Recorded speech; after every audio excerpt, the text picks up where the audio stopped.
If you are noticing that your Robo E4 extruder assembly is very wobbly, like this, it's important to make it stop wobbling before attempting to home or calibrate or anything like that, because you can damage some components on the inside of the printer if you don't resolve it before attempting any other processes.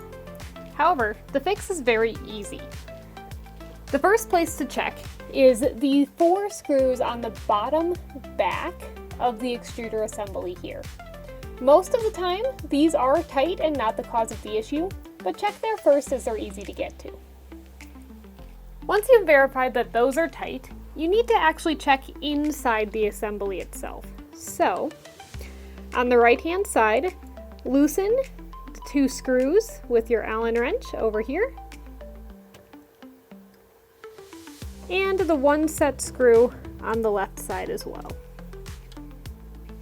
With that loosened and filament unloaded, you can simply pull the entire housing forward and out of the way. Next, you're going to want to check on 2 silver screws inside the extruder assembly. They're located on either side, sort of near the back, and you're going to use a larger Allen wrench to tighten those. Now, if you're only seeing one, it probably means that the other one fell out from the shaking, and it may be located somewhere in the extruder assembly area, so check everywhere and make sure these 2 screws are tightened. Once tightened, you should notice that you can't wobble or wiggle the extruder assembly around at all.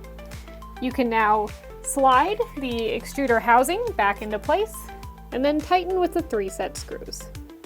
Once everything is retightened, go about calibrating your printer and you should be ready to get back to printing.